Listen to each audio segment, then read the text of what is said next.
Okay, this video was inspired by some tweets about Damian Lillard being better than Steph. Now, don't get me wrong, Damian Lillard is one of my favorite players in the NBA, probably my favorite players ever.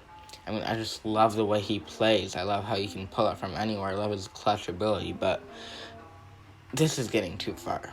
I mean, yes, he has put on the greatest performance, the greatest 2 weeks of his career the last half month, but I just think it's going too far. I mean, let me tell you what he did. He put up 45, then followed up with 51, followed that off with 61, then 31, then 42. Even though that sounds crazy, this is going way, way, way too far. I mean, this man probably had the greatest 2 weeks of his career in the last half month, and he deserved it. I'm not denying that. He led his team from one of the hardest spots in the bubble to the playoffs. So, I mean, I get where this is coming from. We tend to exaggerate the greatness of what's in front of us. We haven't seen Steph Curry for a while, so we tend to reduce that. We've seen Damian Lillard be great, so we're increasing the specialty of that, I get where it's coming from. It's just human. It's just the way the human brain works. But Stephen Curry is Stephen Curry. So, like we do on this channel, let's take a deep dive into what's going on.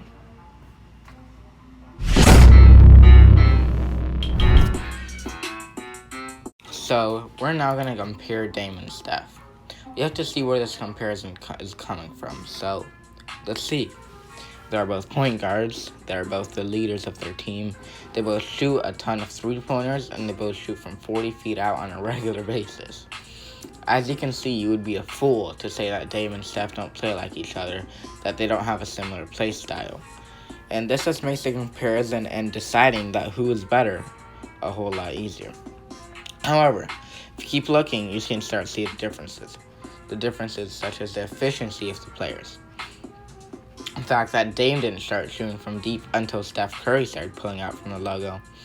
The results that each player has gotten, defensive ability, and the intangibles, such as locker room presence and how they play with teammates. And it's pretty easy to answer all of these questions. For starters, Steph is a whole lot more efficient than Dame. Damian Lillard shoots 37.3% from 3 in his career, while Steph shoots 43.5% in his 11 years. Steph makes 6.3% more of his threes than Damian Lillard does.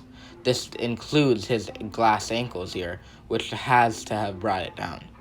This may not sound like a lot of difference though. 6.3% ain't that much, until you put it into vision.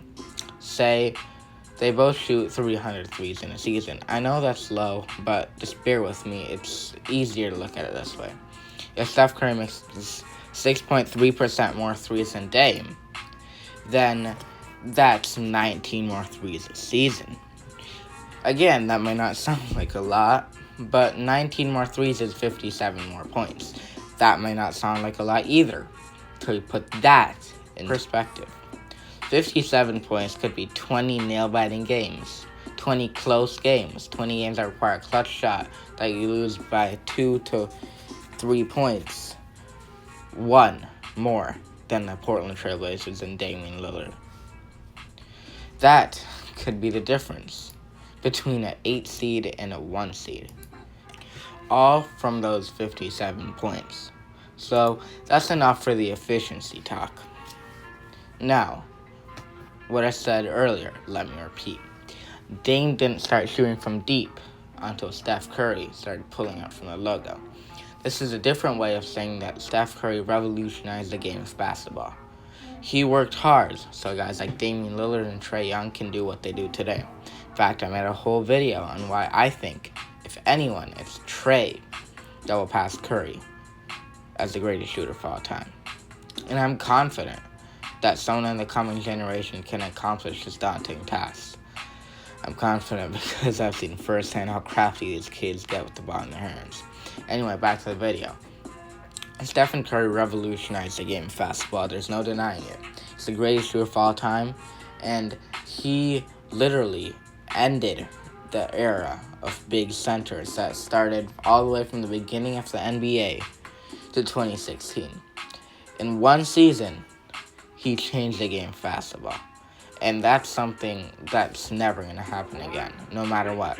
If they make a 50-point line, it's never going to happen again. There's no way it's going to happen again. So, that's what I mean by that. He changed the game. Damian Lillard wins the game every other day. Next, passing and defensive ability.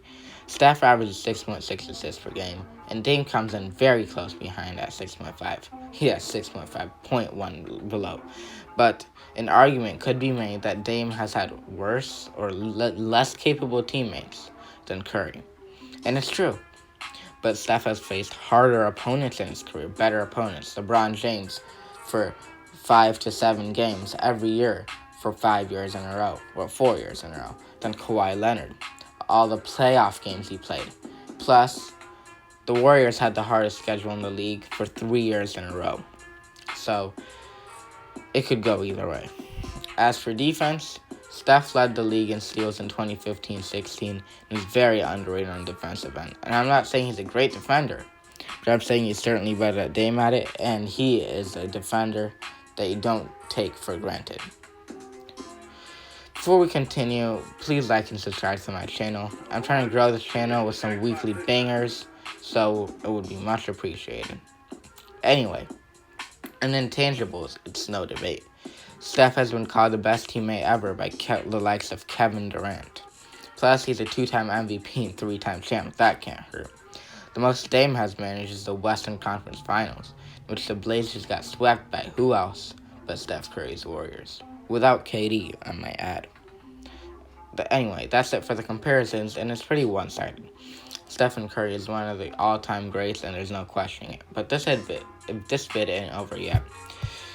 I just want to say that people have forgotten how dominant Steph was, and still is, because he hasn't played this year. He was the first ever unanimous MVP, yet they got him at half court to have a chance to stop him.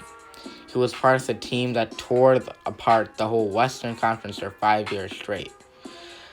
I mean, that's something that's never going to happen again. He's a once-in-a-lifetime player. He was part of the greatest dynasty since, arguably, the Bulls. Maybe better. He made the most finals in a row since the Celtics. And the Celtics had it easy. So, I'm just saying, the West better watch out, because Steph is coming. Well,